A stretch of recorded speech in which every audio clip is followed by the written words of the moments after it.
Hey everyone, welcome back to our English learning podcast. Today we're going to talk about a simple skill that can make your English conversations much easier and more natural. Yes, today's topic is listen, think, and respond. These 3 simple steps can completely change the way you communicate in English. I think many learners know plenty of English words, but they still struggle when someone suddenly starts talking to them. They understand some English, but they don't know how to respond quickly. Exactly. And one reason is that they start preparing their answer before the other person has even finished speaking. They're thinking about grammar instead of listening to the actual message. That's a very common problem. Someone asks a simple question, and instead of listening carefully, you're already thinking, what should I say? And sometimes you're also translating the question into your first language. By the time you understand everything, the other person is already waiting for your answer. So the first thing we need to practice is listening.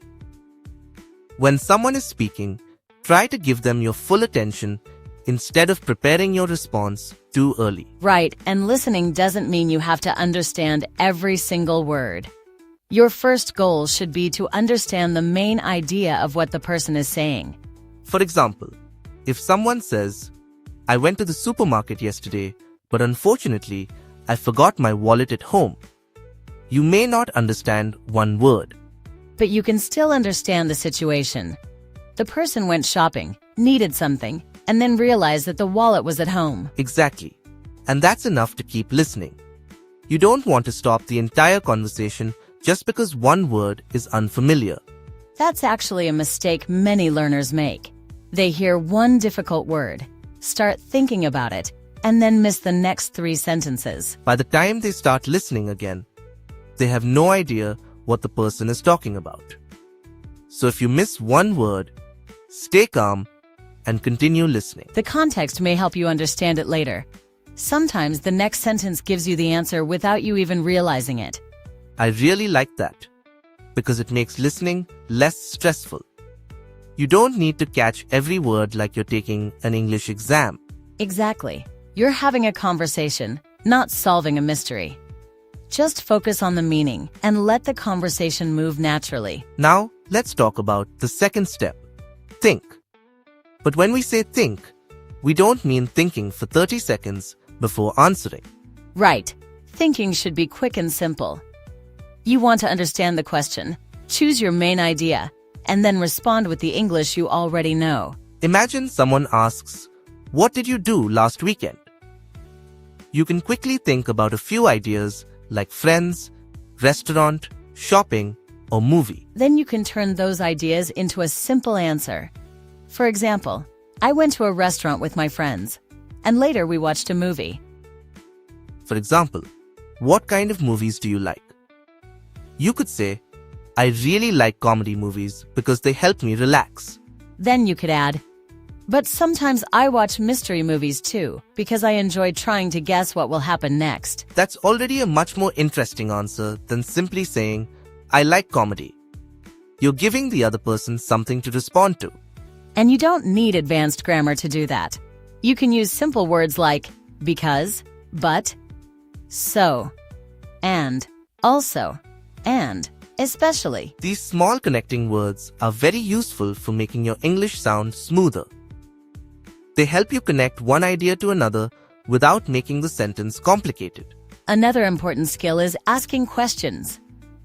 If someone tells you something interesting, don't just say okay and end the conversation. For example, if someone says, I visited Turkey last year, you could say, really? How was your trip? Or you could ask, what was your favorite place there? Now you're showing interest and giving the person an opportunity to share more. That's how real conversations work. You listen to what the other person says and use their answer to decide what to say next. You don't need to memorize a list of 100 conversation questions. Just listen carefully and ask something connected to the topic. That's actually much easier than trying to remember a script. A conversation should feel like 2 people sharing ideas, not 2 people reading from a textbook. Exactly. And that's why listening is so important. If you aren't listening, You won't know what to say next. Now let's talk about something that can really improve your speaking.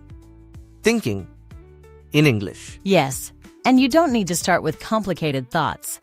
Start with very small sentences that describe your everyday life. When you wake up, think, I'm tired, I need coffee, or what time is it? These simple thoughts are excellent practice. When you're getting ready, you can think, where are my clothes? I need to take a shower, or I have to leave soon. When you're cooking, you can think, the water is boiling, I need some salt, or the food smells good. And when you're walking outside, describe what you see. There are many people here. The weather is cloudy, or that car is moving very fast. These sentences may seem too easy, but that's actually the point. You're training your brain to connect everyday situations directly with English. You don't always need to translate from your first language. The more you practice direct English thoughts, the faster your responses can become. At first, it may feel strange. You might even feel like you're talking to yourself. That's okay. Just make sure nobody is standing next to you thinking you're having an argument with an invisible person. That's a good warning. But seriously, practicing in your head is completely normal. And you can also practice by speaking quietly to yourself. Describe what you're doing or explain your plans for the day. For example, I'm going to the market because I need some fruit. After that, I'm going home to finish my work. That's excellent practice because you're creating sentences from your own life. You're not just memorizing sentences that may never be useful to you. Now let's talk about another problem: being afraid of mistakes. Many learners think every mistake means they're bad at English. But mistakes are completely normal when learning a language. If you never make mistakes, you're probably not pushing yourself enough. Think about children learning to speak. They make grammar mistakes all the time. But they don't stop talking because they're worried about being perfect. They keep trying, and eventually, they improve. Adults can learn from the same attitude. If you make a mistake, notice it, learn from it, and continue speaking. Don't let one mistake destroy your confidence. And if you don't understand someone, don't pretend that you understood. Just ask them to repeat or explain. You can say, sorry, could you say that again, please? That's a very useful sentence for everyday conversations. You can also say, I'm sorry, I didn't quite understand. What do you mean? These phrases can help you stay in the conversation. Asking for clarification doesn't mean your English is bad. It means you care about understanding the other person correctly. Exactly. And even fluent speakers sometimes ask people to repeat themselves. Nobody understands everything perfectly all the time. Now let's do a quick listening challenge. I'm going to tell you a short story, and I want you to focus on the main idea. Okay, I'm ready. And everyone listening, don't worry about remembering every single word. Yesterday morning, I planned to go for a walk because I wanted some fresh air after a busy week. I got ready, made some coffee, and was about to leave. But then something changed, right? I think I know what happened next. Yes, just as I was leaving, it started raining heavily. I waited for a few minutes, but the rain became even stronger. So, you decided not to go outside. You stayed home instead and probably found something else to do. Exactly. I made another cup of coffee, opened my laptop, and started working earlier than usual. The weather completely changed my plan. That's the main idea. And you don't need to remember every detail to understand the story. Good listening means catching the important information. Exactly. Now let's practice responding. Imagine someone asks, "How was your weekend?" You could say, "It was pretty good. I spent some time with my family and went out for dinner on Saturday." Then you can make it more conversational by asking, "How about you? What did you do this weekend?" And now the other person can answer. That's how a simple question becomes a real conversation. Here's another example.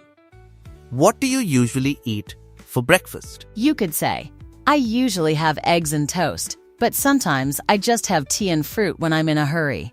That's natural. because you gave your usual answer and then added another situation.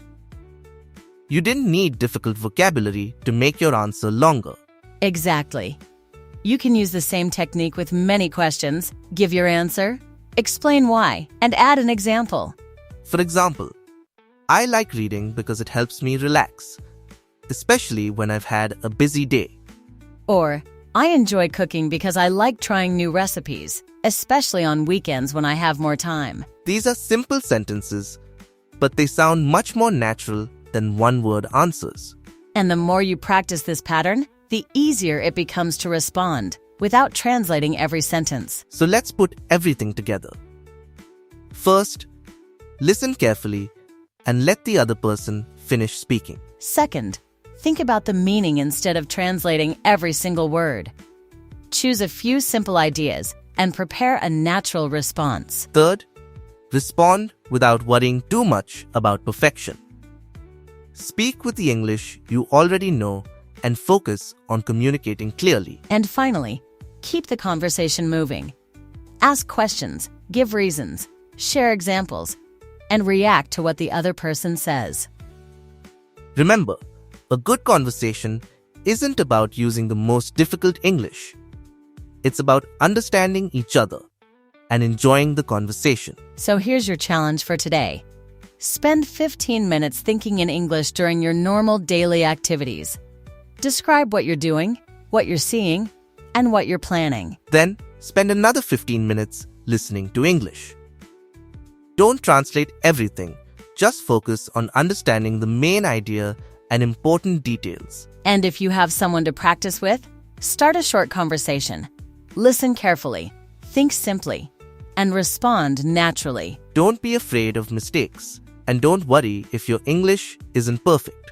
Every conversation gives you another chance to improve. Remember our 3 important words: listen, think, and respond. Practice these 3 skills regularly, and you'll gradually become faster and more confident. Thank you so much for spending your time with us today. We hope this episode gave you some practical ideas that you can use in your everyday English practice. Keep listening, keep thinking, and keep speaking. Don't wait until your English is perfect, because practice is what helps you become better. We'll see you in the next episode. Until then, stay motivated and keep improving your English one conversation at a time. Take care, everyone, and remember, listen carefully, think simply, and respond naturally. See you next time. Yes, make the ending more engaging and curiosity-driven, so viewers actually feel like commenting and subscribing. Before you leave, let me ask you something. When someone speaks English to you, do you understand them but struggle to give a quick answer? If yes, then today's lesson was especially for you. Don't just watch this episode and move on. Write improve in the comments if you want to become faster and more confident at listening and responding in English. And here's a little challenge. After this episode, try speaking English for just 5 minutes without translating in your head. You might be surprised by how much English you already know. If you want more challenges like this, make sure you subscribe to the channel and turn on the notification bell. Our next conversation could be the one that takes your English to the next level. Remember, you don't need perfect English to start speaking. You just need to listen, think, respond, and keep practicing. So, are you ready to improve your English? Write improve below, hit subscribe, and let's continue this English journey together. See you in the next episode.